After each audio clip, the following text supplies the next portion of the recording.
नमस्कार दोस्तों, आज मैं आपके लिए मूर्ख बहू की कहानी लेकर आई हूँ। इसी तरीके की अच्छी अच्छी कहानी सुनने के लिए आप हमारे चैनल को सब्सक्राइब ज़रूर करें। एक था बनिया। एक बार वह व्यापार के लिए प्रदेश जाने लगा। जाते जाते अपनी बहू को बुलाकर उसने कहा, मैं प्रदेश जा रहा हूँ, तुम अच्छी तरह रहना, बच्चों को भी संभालना और अपनी सास का भी अपने बच्चों की तरह देखभाल करना।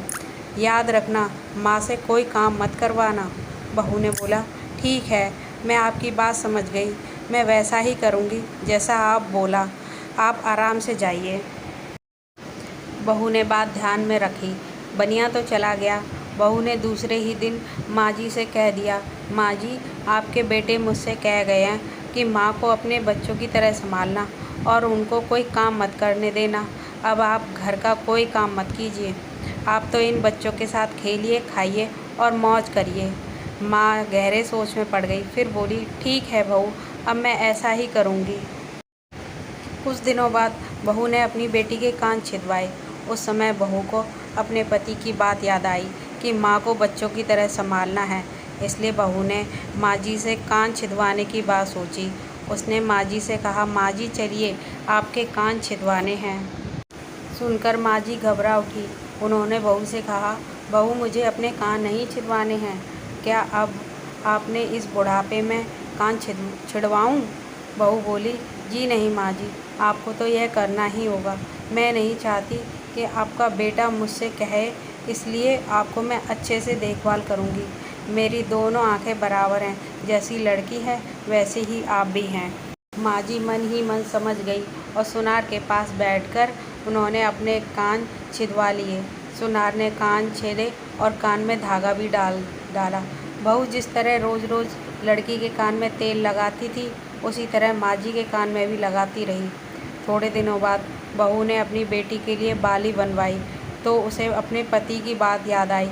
फिर उसने माँ जी के लिए भी बाली बनवाई और कहा, आइए, आपको यह बाली पहना दूँ। माँ जी ने कहा, बहू, मुझको बाली क्यों पहनाती हो? मैं बूढ़ी हूँ, मुझे इसकी ज़रूरत नहीं। बाली तुम अपनी बेटी को पहनाओ, मुझको नहीं पहननी है। लेकिन बहू नहीं मानी, ज़बरदस्ती करके माँ जी को बाली पहना दी। इसके पश्चात माँ जी छोटे बच्चों के साथ अपना मनोरंजन करती, घूमती खेलती और कई तरीके की मौज मस्ती करती। बहू ने एक बढ़िया दिन देखकर अपने बेटे को नाई से चोटी रखवा ली। फिर बहू को माँ जी की याद आ गई। माँ जी बच्चों के साथ खेल रही थी, उन्हें वहाँ से बुलवा लिया और कहा, माँ जी आइए, नाई के सामने बैठिए, अपने लड़के की तरह मुझे आपके सिर पर भी चोटी रखवानी है।